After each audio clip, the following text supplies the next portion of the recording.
outstanding and world-class vision and world-class this. I'm a real leadership geek, honestly. I've spent my whole career reading books and chatting to people. I just find the whole thing and the announcement, the way it's been announced, bizarre. If you could move away from a model where teachers are so intensely focused.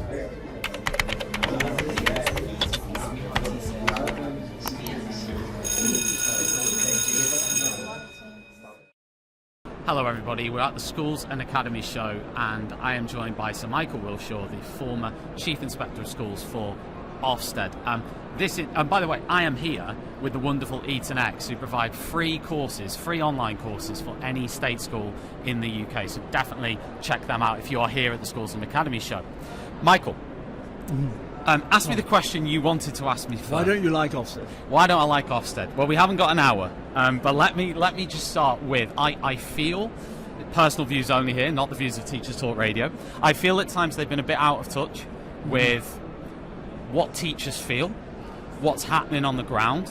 Example, and please don't take this the wrong way, example, when you said teachers don't know what stress is. Right. Do you regret that comment, or do you think that was a comment that you still stand by? I do regret it, and I said so to the TES at the end of my tenure at OFSTED. I do regret it, but like everything I said was taken out of context. Stress, of course, every job comes with stress, and the more senior you are in any job comes with more stress, and head teachers have more stress than possibly others in the school. But compared to other jobs and other professions, I think if you're in a good school, there's no better job than being a teacher, and we shouldn't overegg this issue of teaching is so stressful, so difficult, so unmanageable, etc. I think it's a great job if it's done well, and you're in a school where there's great leadership, and you feel that you can get into the classroom and teach effectively. Okay, I mean, that's not necessarily, though, reflected in the figures, is it, that are coming out in terms of retention and recruitment of teachers, unprecedented levels of people leaving. Yeah. So if it is I'll tell you why. Because in schools where there's poor leadership, where there's poor behaviour, where the culture's poor, where teachers feel unappreciated, they leave. It's not because they don't like the job or they don't feel that they're doing something great for society. Teachers in the main feel that. It is a noble profession. People don't come into teaching for the money. They come in because they want to improve the lives of children and raise standards in schools. They get frustrated when they're in a school where, as I say, there's poor leadership, a poor culture, where badly behaved children ruin the classes they teach, and so on. That's the issue, and OFSTED is about checking on that and saying to government, we've got a real issue about behaviour in our schools, and they're not doing that at the moment. They're not making those comments, but allowing others to do it. Do you genuinely feel, though, that OFSTED can really look at behaviour culture in a 2-day inspection every 4 years? Do you think that that's valid? That's why I'm suggesting change. What do you want to change? Well, I've said that there should be more regular reports to parents on standards in schools, including behaviour. It can't be done by OFSTED. They haven't got the resource to do that.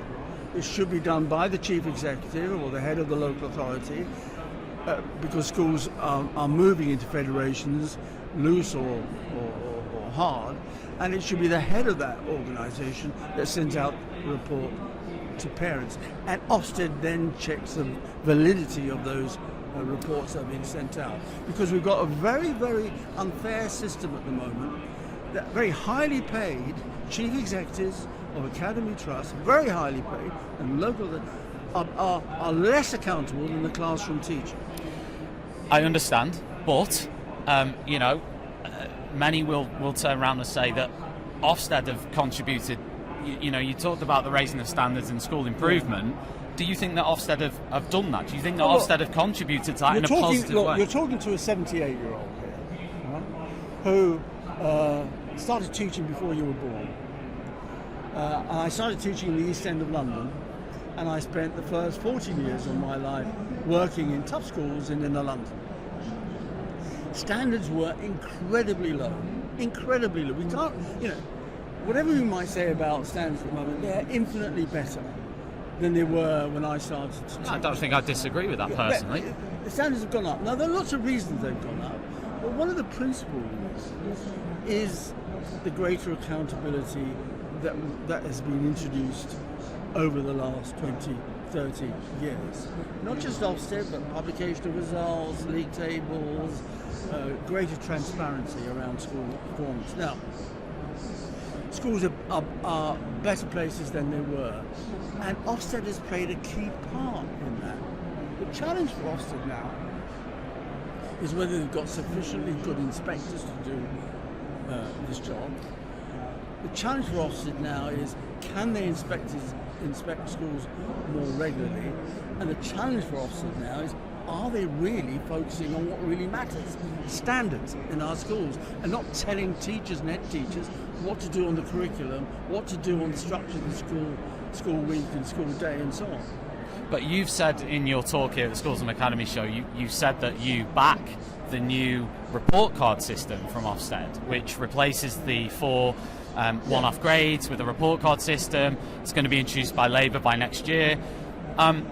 Is that just replacing one high-stakes mechanism with another one? And, do these high-stakes visits really, are they healthy for people?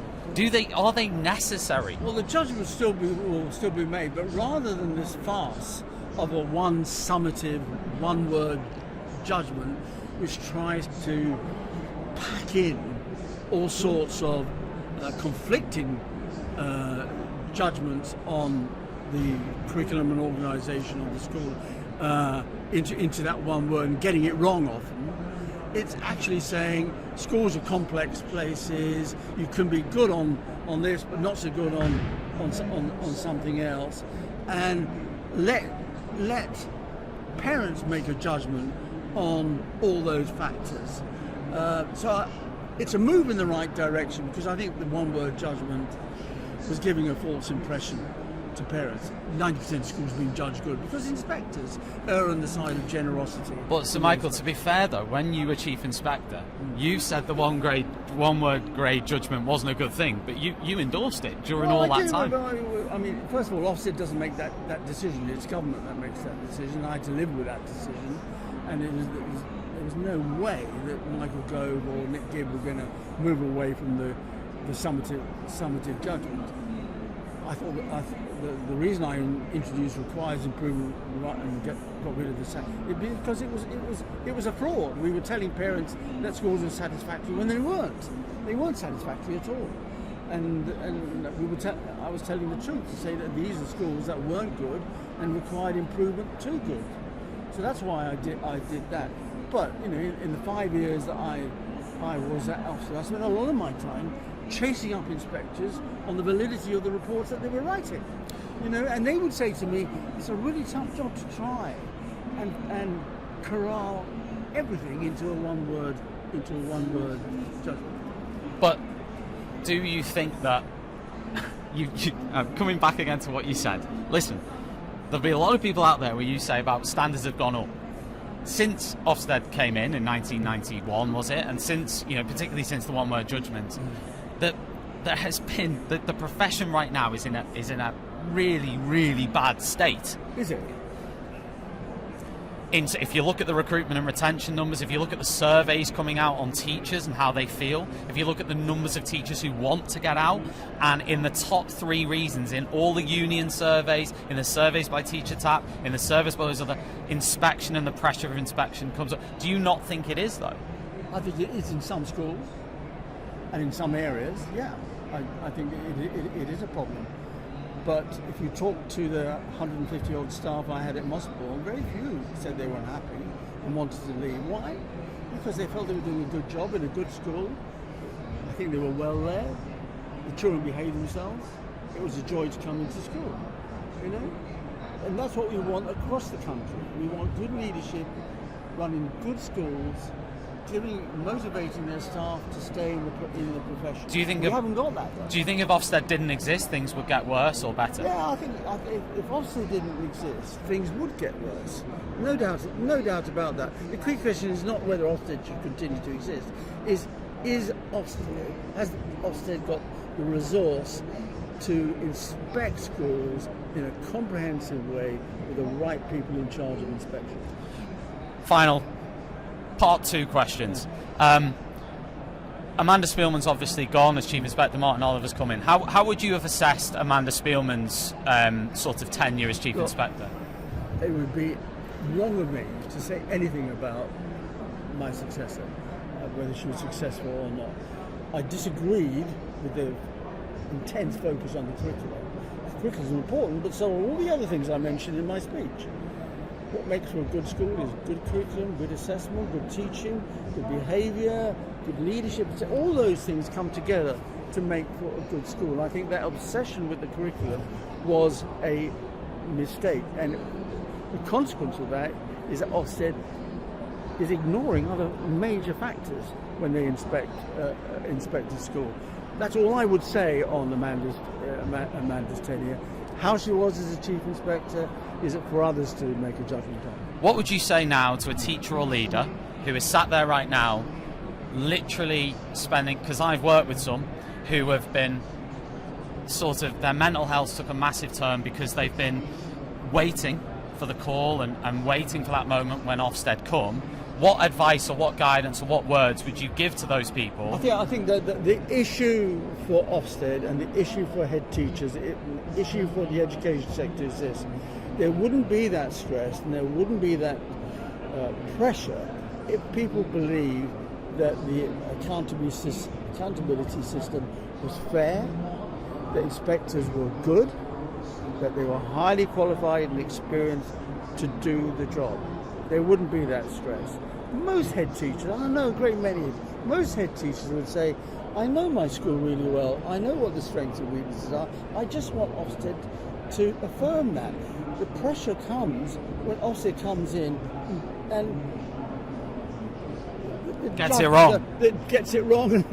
But that's going to happen, isn't it? Because it's human error. That is why I've said this present framework allows for many more subjective judgments to be made, and therefore the judgments are often all right.